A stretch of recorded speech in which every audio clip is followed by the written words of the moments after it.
magandang hapon, Pangasinan. Maabigyang araw at si Enderlin sa lahat ng ating mga tagapakinig at taga-subaybay na tumututok po sa ating programang Pantungtungan Tayo. Hatid po sa inyo ng Philippine Information Agency, Pangasinan. Ako po ang inyong lingkod, Elsha Ruel. Siyempre kasama po natin sa technical side na nakamonitor si Odima Marin. Welcome po sa isa na namang edisyon ng ating virtual na programa na live po ninyong napapanood sa aming official Facebook page. Araw po tayo ng Miyerkules, ikadalawa na po ng araw ng buwan ng Agosto taong 2023. Siyempre sa ating mga taga-subaybay, maaari niyo pong ikomento sa ating comment box kung meron po kayong mga katanungan ukol po sa pag-uusapan natin ngayong hapon. At siyempre, dahil nga patuloy pa rin ang nararanasan natin na pag-ulan, at syempre yung pagbaha po dyan sa lungsod ng Dagupan at bayan ng Kalasyaw at Santa Barbara, at syempre pati sa mga taram na nagdeklara ng state of calamity dulot nga po ng bagyong Egay at syempre kalalabas lamang ng at syempre yung ito pong bagyong Palkon na kalalabas lamang ng PAR or Philippine Area of Responsibility. Syempre pag-uusapan po natin na papanahon po ito, tatalakayin natin ang mga usaping paghahanda bago, habang at pagkatapos ng sakuna. Pero special po ang topic natin ngayon, dahil hindi lang po paghahanda para sa general population ang pag-uusapan natin, kundi paghahanda para sa ating mga kapatid na PWDs. Gaya po ng dati, ngayong hapon po ay mga kasama natin virtually via Zoom ang ating panauhin. At mapalad po tayo ngayong hapon dahil ang ating mga kapanayam ay ang presidente ng PWD Federation sa Bayan ng Manaoag at siya rin po ang Vice President naman ng PWD Federation ng buong Pangasinan. Walang iba kundi si Ginoong Joel Tangunan. Good afternoon po sir. Welcome po sa Pantungtungan Tayo Virtual Presser. Magandang hapon sa lahat. Magandang hapon sa iyo and of course sa lahat ng mga nanonood dito sa iyong programa. Alright. So sir, nung buwan nga ng Hulyo, nakapanayam din natin dito ang ating ang head naman ng PWD PDA or PDAO Pangasinan, Yes. Si Ma'am Jen Garcia, dahil nga po last or third week ng Hulyo ay pinagdiriwang nating NDPR Week or National Disability Prevention and Rehabilitation Week, pero ang culmination po niyan ay gaganapin bukas at sa Agosto 4 ngayong linggo. Siyempre, all right sir, kapapalit nga ng buwan tuwing buwan ng Hulyo last month ginunita natin itong Resiliency Month or Disaster Resiliency Month. Pero alam natin hindi lang buwan ng Hulyo nararanasan yung mga malalakas na bagyo, nandyan pa yung mga lindol. So mahalaga na bawat isa po ay handa. At sa atin nga po lalo na sa bilang PWD, ano po ba kahalaga sir ang mga PWDs natin ay handa rin kapag ganito ang ganitong usapin ang pag-uusapan? Well, unang-una like what I told you nung ating unang usapan, there is no reason why kung bakit tayo dapat hindi maging handa, whether you are vulnerable like us PWD or you're less vulnerable. Kasi like what you said, ang ating Pilipinas tourist spot ito ng typhoons, And of course dahil kasama tayo sa Ring of Fire, kadalasan may earthquake talaga tayo, So walang reason, even if you are a PWD, I think mas dapat na paghandaan bilang PWD. Sir, ano po ba ang dapat alamin ng ating mga kababayan na PWDs para sa kanilang paghahanda? Ano po ba yung mga dapat gawin? Since nga sabi nyo nga po, ang pinaka-vulnerable ng ating mga PWDs at syempre mga senior citizens pag-usaping disaster. Well, unang-una, dito sa amin sa Manaoag, which is ang aming asosasyon pa lang kami before, bago kami maging isang federation, we started this what we call the PWD Emergency and Disaster Preparedness and Mitigation na modified system sa may mga kapansanan, Ang unang-una, which is I think is very important, is to create your risk map para sa sarili mo. Hanapin mo yung iyong kahinaan physically. And of course, if you have other health issues, no, that's very important. And as soon as you will be able to find those things na nakita mo na map mo na siya, yung mga risk na yon. Oh, of course, isasama mo din yung location mo, no? Ano ba yung mga saan ba prone yung iyong area when it comes to disaster, no? So pagka na-evaluate mo yung mga bagay-bagay na yun, try to communicate it with your family, no? Ako kasi tingin ko, ako bilang PWD, I think I am an expert when it comes to my situation, no? So don't allow yourself na parang babaliwalain mo yan. Oh. May kapansanan ako eh. Dapat bang umasa ka na lang sa iba? Of course, meron naman yan tinatawag na dahil part ka ng family, initiate yung parang dialogue nyo with your family. How will you be able to prepare? Nakasama ka, no, dun sa preparasyon. Kasi kung hindi mo magagawa yun, masakit mang isipin, minsan talaga ang mangyayari sa'yo, para magiging pabigat ka. No, ikaw yung magiging hindrance when it comes to in this situation, preparedness sa disaster. Madalas nga ang mga naririnig kong kwento, which is before nung nakikipag-coordinate ako sa mga kasamahan ko sa preparedness disaster, because being a ham radio operator, licensed ham radio operator, nakakarinig ako ng mga communication na merong iniwanang elderly sa kanilang bahay just to check kung okay ba yung accessibility ng evacuation center.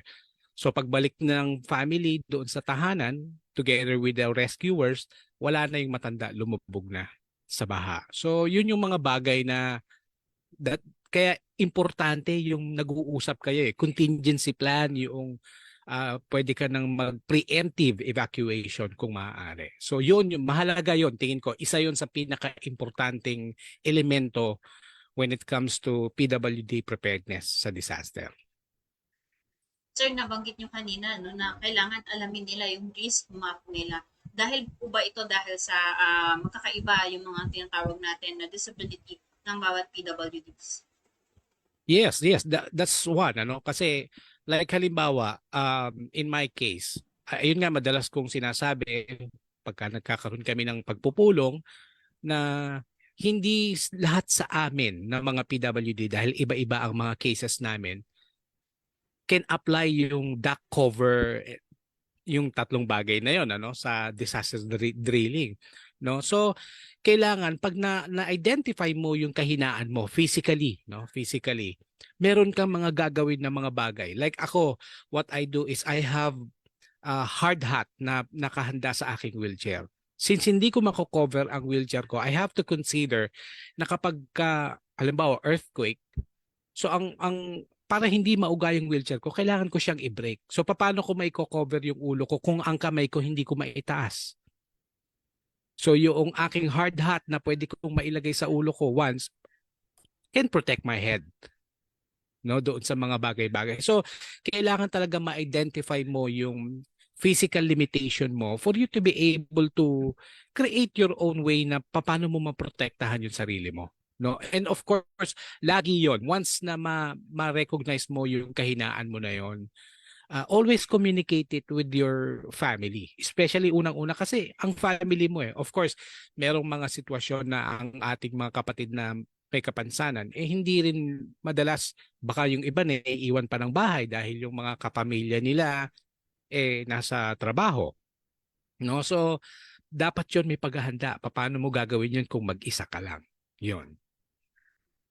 Sir, nababanggit nyo kanina, yung communication is a vital role. Yung communication, may malaking ambag sa preparation natin, lalo na sa mga PWDs. Ano po ba yung maitutulong ng isang komunidad sa paghahanda ng mga PWDs, lalo na nga po sa oras ng sakuna? Well, that's a very good question. Kasi isa talaga yan sa idea na dapat talaga merong tinatawag na, ako, what I call it, anong tawag niyan? Cross-sector helping integration supporting transformation or Christ for short, no? Yan yung aking isa sa mga kasama doon sa aking isinusulat na parang proposal, and meron akong ginagawang guidebook doon sa PWD Emergency and Preparedness Mitigation modified for PWD. So yan yung aking gustong gawin dito sa Manawag together with our LGU, no, na isasama din yung iba't ibang klasing mga vulnerable, even the less vulnerable people should also be a part of this, kasi dapat ito progresibo yung pagkakaroon ng interaction, no. Aaminin talaga dapat namin na kahit na meron kang paghahanda bilang PWD, kailangan mo pa rin ng kapwa mo, no, na matulungan ka. So I think this is a work of a community to help each other. Tsaka natural sa atin yan bilang Pilipino, yung tinatawag na bayanihan, ano. And I think it should be enhanced not only during the time of disaster, but also before the disaster and after the disaster. So yan dapat yung mga bagay na I think pinaghahandaan kasama ang komunidad. Kasi sa tingin ko, no, I think disaster is not a question of vulnerability, vulnerability hindi lang din hazard, no. Dapat yan ang it's a progressive approach to disaster management. Yan yung sa tingin ko na it's a working, it is not about the agency only, no, na alam natin ang mga ahensya ng ating gobyerno na humahawak ng patungkol sa mga disaster, ano. It should be a movement na included ang less vulnerable and the vulnerable, no. Yun sa mga vulnerable, yung mga taong nasa poor sectors, PWD, elderly, at yung mga iba pa. So tingin ko yun dapat yung pagtuunan ng isa sa mga pansin. Mm-mm. At kanina nga sir, no, sabi niyo yung isa sa mga na ibahagi niyo kanina yung pag-check ng mga bago pumunta ng evacuation center, ay i-check mo na yung evacuation center kung ito po ba ay applicable or kumbaga conducive sa Mhm. PWD or senior citizen o yung tinatawag nating vulnerable sector, ano po. Yes. Pero nabanggit nyo nga po, dapat ang paghahanda ay hindi lamang hindi lamang dapat kung kailang andyan na yung sakuna, kundi bago or before Correct. yung mangyari yung sakuna. Kumbaga resiliency nga na ano po, bayanihan bago yung sakuna. Pero sir, ano po ba yung mga dapat or ano po yung mga maitutulong ng isang komunidad maliban doon sa pag-i-include po ng PWD sa mga PDRRM or DRRM plans? Mhm. Well, unang-una dapat merong tinatawag na dialogue, no, when it comes to at least municipal level start or kahit sa barangay level man lang, ano. Magkaroon ng dialogo, regular dialogue, no. It is not only a one-time thing na kailangan maging ano yan, maging parte na ng parang everyday, not kahit naman hindi everyday, ano, basta parang part na ng curriculum ng isang barangay o ng isang municipality na magkaroon ng regular dialogue kasama ang lokal na pamahalaan, ang mga sektor na nasa anong tawag niya ng disaster, and of course the common people like us, no, para magkaroon ng tinatawag na information drive, no, at hindi lang puro drill. Of course, dapat part din yan. Tapos kasi kung magkakaroon ng dialogue, mamomodify yung mga pagdidrill sa kada sitwasyon ng isang komunidad, no? Kung halimbawa sa komunidad merong mga ilan-ilan na mga PWD, you will be able to create something for them, no? Kasi dahil dun sa dialogue ngayon, you will be able to develop something na magiging applicable sa lahat, no? I don't know if it's kasi totohanan, ano, ang common practice sa atin ng disaster nandun na dun sa operation na during na nangyayari, which is the relief operation, no? Hindi, of course, hindi ko naman minamasama yun. Malaking tulong talaga yun, lalo na talaga sa mga nasakuna, ano. Pero after that operation, wala nang follow-up eh. Wala nang nangyayaring diagulo, wala nang, actually, I don't know if there are still people na na nag na nagpa-participate doon sa tinatawag na dialogue when it comes to disaster, no? So parang madalas ko na lang nakikita yan sa balita. Merong tinatawag na ang isang opisina ng pamahalaan ay nag-conduct ng isang drill, something like that, no? Pero mapapansin mo tuwing month lang o merong napag-uusapan na halimbawa nag-earthquake the other month, parang ganun eh. So hindi nagiging tuloy-tuloy yung pagiging awareness ng mga tao, including us PWD. Kaya hindi rin kami nagpa-participate because walang right module for us to understand kung ano yung what is disaster is all about, no?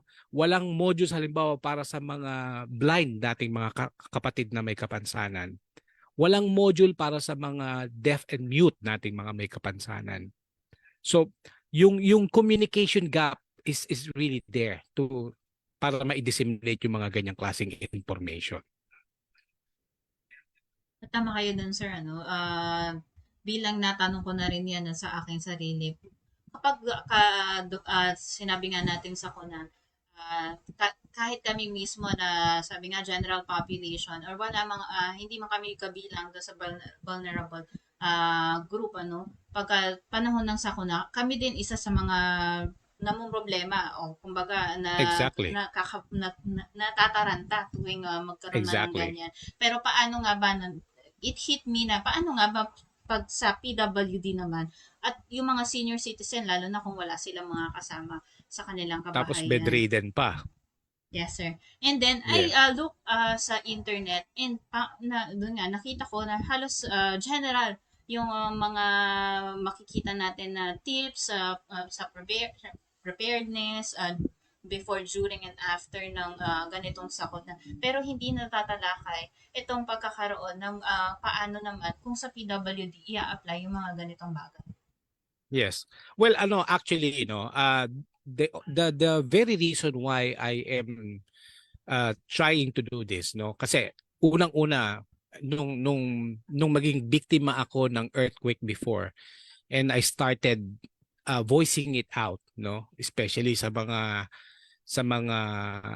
talakayan, no? Pagdating sa mga may kapansanan, especially when I got involved dito sa ating Pangasinan Federation of PWD, no?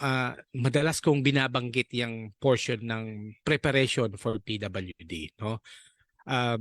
Kasi talagang napakalaki na ang makikita mo talaga ang populasyon ng aming sektor na talagang hindi nagpa-participate sa usaping ito, no? Maraming dahilan, but of course ang paniniwala ko kasi ang pagiging aware sa isang disaster na pwedeng mangyari sa ating lipunan, sa ating bansa, it is not a one-time occasion. It is a lifetime process, no? Na kailangan talaga na, like, if I will ask you, ikaw, do you bring your go bag every day? Di ba? So, yun yung mga bagay na yun. Because preparation should be a way of life, no? Hindi lang siya dapat na maaalala mo dahil napapanahon. Dahil nandiyan ang bagyo, nandiyan ang lindol, at kung ano-ano pa, no? Meron pa kang tinatawag. Actually, maraming ang bagay-bagay na inaakala natin na hindi tayo maapektuhan. Like sang gera sa Russia, yung kaguluhan sa China and Taiwan. So, those are the things na tingin ko, yun ang tawag human disaster, no? gawa ng tao yan. But of course, kahit na malalayo sa atin yan, those are the things na kailangan mong paghandaan. No? Paghahandaan in a sense, not only physically, but also mentally, spiritually, and lahat na mentally. Yan. So napakahalaga sir ng participation hindi lamang ng mga general population kundi ng PWD sa pagsasagawa po ng DRRM programs. Lalo na sa magsisimula even sa mga barangay po natin hanggang paakyat. Yes, if I may if I may say kasi there should be a voice from our sector na marinig. That is the very reason why I am trying to finish this guidebook and proposal na gusto ko talagang i-pilot gawin dito sa amin sa Manawag kasi kailangan merong manggagaling sa amin. Parang hey, you listen. This is the things na nalaman namin doon sa aming kahinaan na pwede namin siyang magamit bilang kalakasan tungo sa paghahanda. Baka pwede po tayong magkaroon ng pag-uusap at magkatulungan, exchanges, sa mga bagay-bagay na kasi pag nakita nila kung ano yung mga bagay na pangangailangan mo as PWD, pwede silang maggawa ng paraan din nila for them to be able to do their part as rescuer or whatever, para ma-reach nila yung pangangailangan. Especially, kasama na rin dyan, of course, ang ating mga lolo't lola. Kailangan talaga merong boses mula sa aming sektor para talagang itong bagay na ito mapagsimulan ng tinatawag na dialogue, and that'll be included doon sa curriculum na tinatawag na community preparedness plan. Pero sir, kanina nabanggit ninyo yung dalawa sa diyan sa pinaka top na preparation dapat gawin ng ayun nga yung pag-create ng sarili nilang risk map at syempre yung pag-evaluate ng kanilang kung ang area ba nila or ang community nila ay kung ano yung hazard kumbaga sa kanilang community. Pero Yes. sir, maliban doon na natalakay na rin natin yung pagkakaroon ng dialogo sa ating komunidad or yung kumbaga network. Ano naman po yung dapat na daily ginagawa ng isang PWD para na sa ganun ay maging handa siya sa pagdating ng sakuna. Hindi man natin naisip pero ito ay sabi nyo nga po kanina ang Hindi may iwasan. Opo, ang Pilipinas ay laging binibisita ng bagyo at syempre na sa yung ring of fire na tinatawag po natin. Well, unang-una talaga, parang dapat talaga kasama sa everyday life mo yung tinatawag na you enhance your situational awareness. That's number one. Number two, make yourself busy learning about the things when it comes to disaster. Ano nga ba paano nga ba niya maihinder yung buhay mo? I-set aside mo muna yung pagiging PWD mo, para mawalan ka ng parang, hindrance ito baka hindi ko mapag-aralan kasi may kapansanan ako Actually, meron lang paraan dahil nga may internet tayo, So wag natin i-limit yung sarili natin. Make yourself busy learning about all these things and try to come up with something na para ma-modify mo yung mga bagay-bagay na dapat mong paghandaan for yourself. Kasi mag-start ka muna sa sarili mo before you reach to your family and going to the community. Kailangan define mo na sa sarili mo kung ano ba. Like marami tayong maraming ginawa ang ating gobyerno ng mga apps na pwede nating pag-aralan na kung yung ibang lugar meron tinatawag na fault location ng ginawa ang ating gobyerno Actually nandiyan lang sa mga listahan ko na yung app na yon pwede mong gamitin to identify your location kung ikaw ba yung lugar mo ba ay may fault line So yung mga bagay na yun. Like ako, in my case, I started making myself busy learning about the ham radio communication. no? Very important 'yun dahil when disaster comes, like nga yung nangyari sa Yolanda, ang aming lang communication sa mga victims sa Yolanda during that time is through ham radio. Ang telepono, ang internet, we're all dead. We're all silent. No? Only ham radio can reach the communication na yan, nare-receive namin. Of course, ako as an operator, listening ka lang naman unless merong concern on your part na pwede mong i-spread yung no. Yun, very important yun. Kasi especially kung ikaw ay isang PWD na hindi makaalis ng bahay, of course, you have your cell phone, pero don't rely on that. Kasi sa preparation, sa aking pag-aaral ng mahabang panahon, yung yung paghahanda mo ng isang bagay, halimbawa ng kandila, 1 is 0, 2 is 1. Lagi niyong tatandaan 'yan, Ang isang kandila, kapag hinanda mo yan para sa brownout, that's considered 0. Ang dalawang kandila na iahanda mo para sa brownout, that is considered 1 as 1. So ang preparation talaga is kailangan ikaw din mismo bilang isang mamamayan, may kapansanan ka man o wala, kasama talaga dapat yan sa way of life mo. Kaya nga lalo na kung ikaw ay may kapansanan. So make yourself, again, back to your question, make yourself busy learning about these things. At para kapag nag-reach out ka na sa family mo, kumbaga, meron kang alam. Alam mo kung paano i-discuss sa kanila yung mga bagay-bagay para hindi ka maging burden sa kanilang disaster preparation. Nakakalungkot man, sir, na sabihin yung salita na burden, pero sa ating mga kapatid na PWDs, sir, ang salita na yan ay hindi po dapat na kanilang sinasapuso, kundi isipin nila yung abilities nila instead of their disabilities. Tama po ba? Yes. Pero alam mo, ako bilang may kapansanan, I am not really sensitive when it comes to that kind of matter. Actually, nasabihan ako ng burden many times in my life, and I don't find it na parang negative, no? Again, depende talaga yan sa pagkatao mo, no? Maraming kakilala ko na PWD, sensitive pag tinawag na, uy, may kapansanan ka. Kailangan PWD ang term. Para sa akin kasi, those are just terms. What is important is you as a person. No? Those terms will not define you as who you are. Kailangan ikaw talaga yung magdi-define yan. And that's, I think, is one way for you to learn this kind of things, including disaster. Yeah. Just believe in their abilities, sir. And yes, they that's can correct. do it.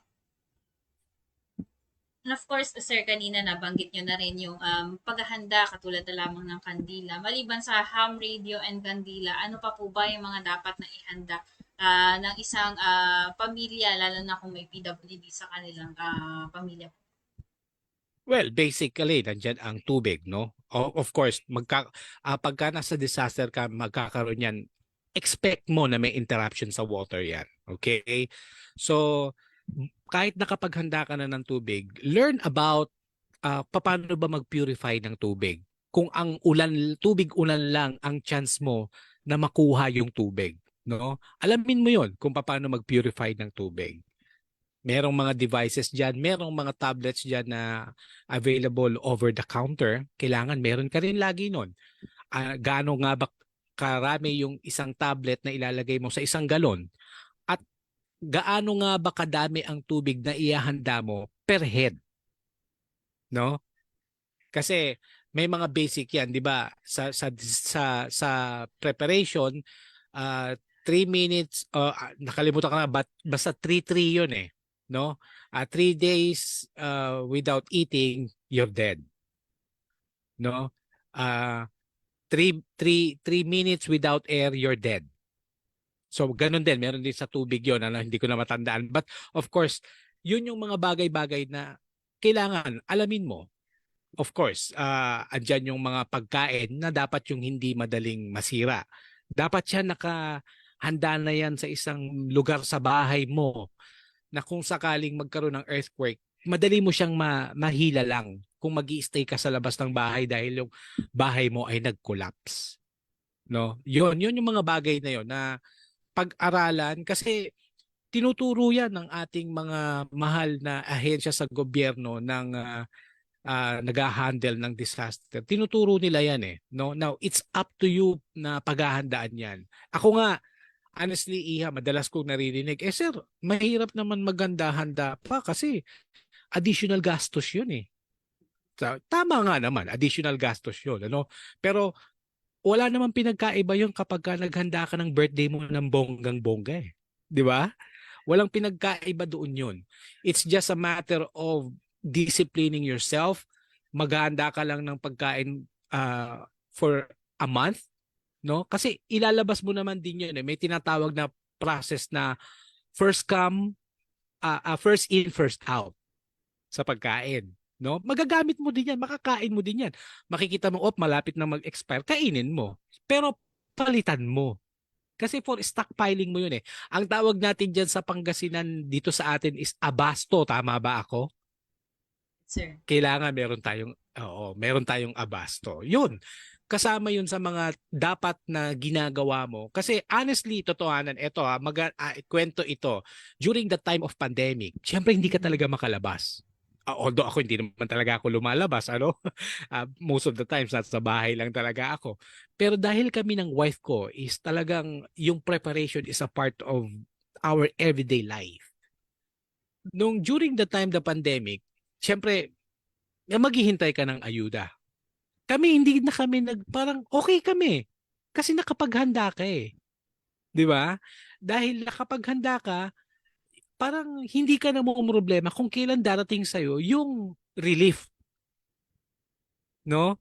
And since during that time, I was already the president of PWD, ang madalas kong sabihin sa aming MSWD sir, ma'am, wag niyo na pong padala yung akin. I-divert niyo na lang po kay ganitong PWD dahil yung pamilya niya kulang po yung sa laki ng pamilya nila dahil most of the members ng family are blinds.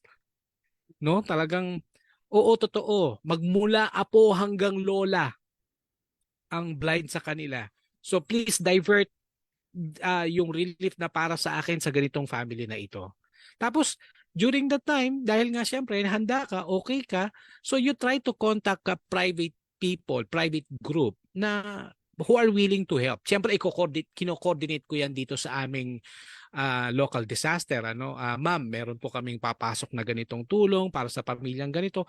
Dahil nga, kumbaga, hindi ka rin nagwo-worry bilang tao, you are able to think that kind of these things para sa ibang kapatid nating may kapansanan. So, hindi ko naman pinagmamalak yun, hindi ko naman ibinubuhat wheelchair yun. Hindi bangko kundi wheelchair, no? Yun yung bagay kasi na kapag ka ikaw ay at peace because you are prepared, your mind is free to think of something else for other people who needs help. 'Di ba? I hope this will awake some people's mind when it comes to kasi ito talaga ay hindi lamang sa disaster kundi malaking sa pagkatao ng isang tao ang magigising sa iyong katawang lupa, no? na mabibigay mo hindi lamang para sa sarili mo pati sa iyong komunidad. Yan.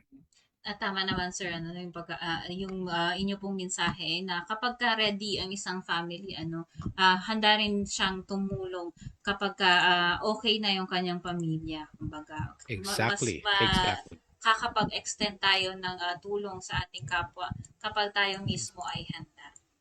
Exactly. Tsaka not only that, no? Lagi rin natin isaalang-ala na yung mga taong naghahatid ng relief goods para sa tulong na ibibigay nila sa mga nangangailangan, those are also victims. Tandaan po natin yan. Kasi iniisip din nila ang pamilya nila. Halimbawa, Lindol, okay kaya ang pamilya ko? No? So, isaalang-alang, kahit po ang ating gobyerno, biktima rin po kapag may mga sakuna. So isaalang-alang po natin yon. Malaking bagay po talaga kung tayo po ay nagiging handa dahil hindi lamang natin natutulungan ang ating pamilya, ang ating komunidad, pati ang gobyerno. Because nagiging masakit man, again, ulitin, nagiging less burden sa kanila yung mga hindi natutulungan. No? So, kailangan talaga may address yung mga bagay-bagay na ganito. Na kahit na sabihin, sir, paano naman kami makakapaghanda? Mahirap po kami. So, hanapan ng paraan paano mai address yung kahirapan mo. It should not always be the reason for you not to do something for yourself. No, it should be always na kailangan hindi mo naman dapat iasa yan sa kung kanino man, no? I think meron kang dapat gawin para sa sarili mo for you to be able to do something na ika nga maiaahon mo yung sarili mo kung saan ka man nahihirapan at saan ka man nagiging biktima. At siguro karagdagan dun, sir, kahit na mahirap, siguro pwede nilang gawin ay yung magtanim. Kumbaga, para may Yes, sarili silang pagkukunan ng exactly. Yes. kanilang Mhm. supply. That's true. Mhm. Pero sir, sa partisipasyon ng mga PWD sa DRRM, meron pa rin mga PWDs natin na sabi nyo nga po di nasa kanila yon sa pag-iisip or kumbaga kung magiging sensitibo sila sa salitang sinabi niyo nga po yung burden na yun. May mga PWDs pa rin po tayo na hindi nagpa-participate when it comes to DRRM programs. Ano po ba yung maipapayo natin sa kanila nang sa ganon yung imposible na kanilang iniisip ay maging posible? Well, unang-una, when you are able to realize and make yourself aware of these things, and you are able to communicate it with your family and try to reach out with your community, no? Make people in your community aware kung bakit nga ba natin kailangan maghanda. At kapag ka naging isang komunidad na yan ng tinatawag na community of resiliency, no? Pwede na yan makalapit sa ating lokal na pamahalaan para mabuo yung dialogue, especially sa uh, DRRMC, pwede natin talagang ilapit yan. O ito kaming komunidad na ganito, ito ang napag-aralan namin sa aming community na kami ay prone sa baha. Ano po ba ang ating pwedeng maging komunikasyon at diagulo upang tayo ay makagawa ng isang napakagandang plano na paano ba natin paghandaan itong baha sa ating lugar? So, doon kailangan magsimula para ang isang ahensya tulad ng ating mga disaster risk managers makapag-create ng isang bagay na eto ang community nagre-reach out sa atin, no? Na sinasabi nila yung kanilang yun nga pag nagsabi ka ng problema mo, dapat meron ka na ring solusyon. Para kapag ka lumapit ka sa disaster managers, meron kang solusyon. Now, i-reach out mo lang sa kanila yon to enhance the solution na na-create nyo as a community. No, hindi yung may problema kami, binabaha kami, problema pa rin yung ibinibigay mo, walang solusyon. So, yun nga, dapat para ka magkaroon ng participation, make yourself talagang step by step yan Make yourself aware of these things na kung paano ka nga ba maapektuhan bilang tao, may kapansanan ka man o wala, how your community will be affected by this kind of disaster, paano nga ba? So, yun yung mga bagay na yun. And pagka-aware ko na ron, magkakaroon ka talaga kayo dapat ng diagulo at ilalapit nyo yan sa inyong lokal. Kahit nga sa barangay pwedeng pag-usapan yan Kasi pwede talagang gamitin yung tinatawag na ano yan, yung RA, if I'm not mistaken, RA 1131.5, no? O Republic Act na combination something hindi ko na maalala basta yun yung pwede mong gamitin yon na para kayo makapag-create ng isang community na i-reach out nyo sa ating local na government para sila din ma-monitor yung tinatawag na kung paano nga ba kayo nabubuo as community and how you will be a resilient community. Yun. Right. So napakalinaw ano sir. Sa mga siguro isa-isahin ko lang yung mga naibahagi na tips ni Sir Joel ano. Mula umpisa kanina, sabi nga po ni Sir Joel, create your own risk map at syempre identify kung ano nga ba yung hazard sa inyong community at yung communication syempre sa inyong network at yung paghahanda ng buong pamilya kasama ang mga vulnerable sector or ang mga individual or PWDs at syempre senior citizens, kabilang na dyan yung mga bata. At syempre, yun nga po, isa sa mga tips na nasabi ni Sir Joel, itong do not limit yourself. Siguro bago tayo magpunta dun sa mensahe ninyo, sir, sa ating mga PWDs, ano, uh, paalala lamang po muna siguro tayo sa ating mga kababayan, lalong-lalo na dyan sa lungsod ng Dagupan, yung mga nakakaranas po ng baha sa Calasiao, Santa Barbara, at syempre sa mga Tarem at iba pang mga lugar dito po sa Pangasinan na nakakaranas po ng pagbaha dulot nga po nitong habagat at syempre high tide na rin po na kapag kayo po ay lumusong sa baha, agad po kayong kumonsulta sa doktor na siyang magre-reseta at magdidesisyon po kung kailangang uminom ng doxycycline para makaiwas sa sakit. Siyempre, ang sakit po na maaari po ninyong makuha pagka kayo po ay lumusong sa baha ay ang sakit na leptospirosis. Ito po itong waterborne disease na sanhi po ng Leptospira bacteria. Maaari itong pumasok sa isang sugat ng isang individual kapag nasa baha o bukirin na kontaminado ng ihi ng hayop, lalong-lalo na nga po ang mga daga.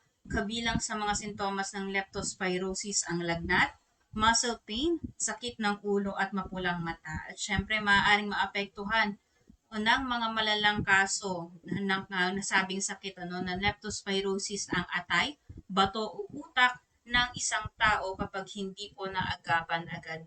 At dyan nga po sa Dagupan, ano, sabi nga po ng Dagupan City Health Office ay nakapagtala na po ng 3 kaso ng leptospirosis sa Dagupan at 2 nga po dito ay namatay. Siyempre, sabi nga po ng health office, hindi po 100% na effective ang pag-inom ng doxycycline. Kaya kung may iwasan naman po ang paglusong sa baha, ay wag na po tayong lumusong para maiwasan po ang sakit ng leptospirosis. At syempre, gumamit po tayo ng bota o gloves kung tayo po ay lulusong sa maruming tubig o baha. At dahil dyan, Sir Joel, balik po tayo sa talakayan po natin. Ano naman po yung mensahe po ninyo sa ating mga PWDs upang mas mahikayat at makilahok po sa programa ng gobyerno tulad na nga po ng DRRM programs? Well, unang-una, no, thank you for this opportunity. Para sa ating mga kapatid na may kapansanan, kahit sino mang sektor na vulnerable sa disaster, wag po nating ang masasabi ko lang, no, wag po nating hintayin tayo maging isang biktima, no? Be a proactive sa paghahanda kasi wag nating isipin na dahil tayo ay may limitasyon, limited na rin yung ating magiging kakayahan pagdating sa paghahanda, no?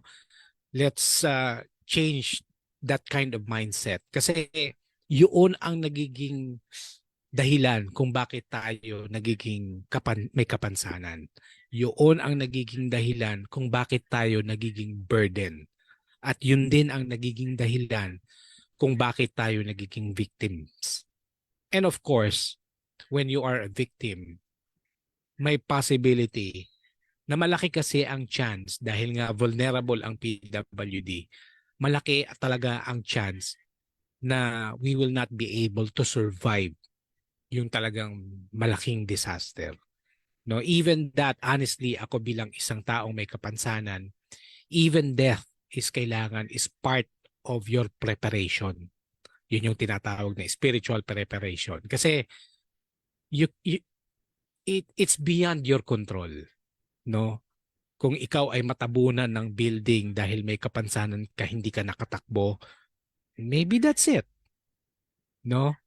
But at least if you are prepared enough to do something for yourself, to make yourself safe all the time and be aware of your surroundings, there is at least kahit little chance yan na ma-survive mo yung sarili mo. At least you have the chance. Might as well grab that small chance, or if you want to call it hope, grab that hope and have faith on it with your prayer to God na matulungan ng sarili mo to be able for you to be able to survive. So that's why preparation is very important, and don't allow yourself to be a victim. Yun lang. Right, maraming salamat sa pag-share na yan, Sir Joel. Siyempre sa magandang binahagi po ninyo na preparation or paghahanda na dapat nagagawin ng mga ating mga kapatid na PWDs. At syempre hindi lang mga PWDs kundi ng komunidad para nang sa ganon at times of disaster or emergency ay maging handa po tayo at hindi kumbaga hindi natin kung kailan nando na tayo sa point na ito na yung disaster, pagsisisihan natin na sana naghanda ako. Doon na lang po natin Yes. masasabi yung mga salitang yun. May this be a reminder sa ating mga kababayan na atin pong alalahanin yung mga sakuna na nangyari na upang tayo ay maging handa sa mga susunod pa dahil sabi nga ni Sir Joel ito po ay hindi man natin gusto pero mangyayari po yan dahil hindi po natin alam kung kailan darating ang sakuna. Sir, siguro pang huling mensahe na lang po natin, ano po yung mga nais po ninyong ipabaon bilang PWD po sa ating mga kababayan, hindi lang sa mga PWD members natin sa community. Oh, well, una, again, thank you very much for this opportunity. At least with this kind of platform and interview, we will be able to reach out to those people na kailangan talagang marinig dito, marinig ito, At kami dito sa Manawag bilang ikalawang taon na ng pagse-celebrate namin as an association and federation na nag-celebrate ng NDPR Week. Together kasi 2 beses na rin namin i-celebrate yung disaster month na ito nung nakaraang buwan at salamat una I'd like to take this opportunity to say thank you dito sa PEA Pangasinan and of course to our provincial government ito sa amin sa LGU sa pamumuno ng aming Mayor Rosario. At of course sa lahat ng officers and members ng aming federation. Hindi ko na kayo kasi sabi nila ma'am, i-ano ko daw sila i-shout out ko daw. Pwede pa sir, Hindi pwede ko na shout out. mahaba yun, marami. But thank you sa inyong paggagawa ng mga bagay-bagay kasi totohanan nabubukas na rin ang kanilang awareness when it comes to disaster dahil sila na mismo ang nagsasabi na sir, pwede ba tayong mag-aral ng ganito, pwede ba tayo mag-aral ng ganyan, so meaning nabubuksan na ang pinto sa kanila ng mga bagay-bagay na ito. And nakakatuwang isipin dahil during the time when I was trying to voice out this thing, hindi na siya isang lonely voice in the wilderness, meron ng mga nakakarinig. So panghuling mensahe para sa lahat, isabuhay natin yung tinatawag na be safe, and of course prayer is very important with your actions na kailangan gawin natin, hindi lang dapat natin naririnig na bring your go bag, ano nga ba ang go bag, laman ng go bag mo, KitKat, kikay kit ba para pampaganda o pampagwapo? So meron bang mga gamit yan para sa iyong paghahanda kung sakaling may mangyaring hindi kanais-nais, So make it preparation as a way of life because anything can happen anytime na hindi natin alam. So I think yun ang very important. So maraming salamat. God bless us all and stay safe and dry everyone. Please.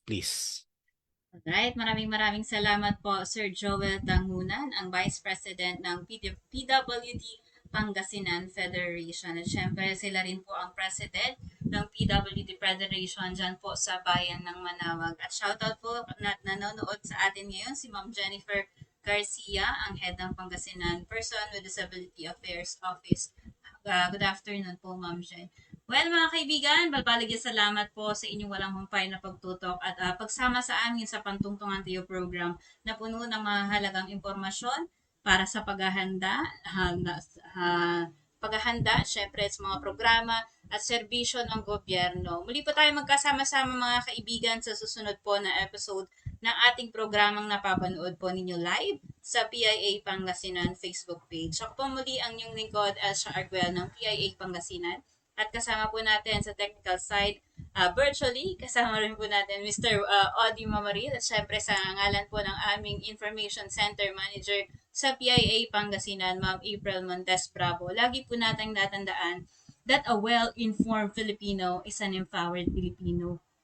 And together, let's be safe and healthy and dry always since tag-ulan po ngayon. Maraming salamat po mga kaibigan at muli po tayo magkasama-sama sa susunod po na edisyon ng Pantungtungan Tayo. God bless po and thank you.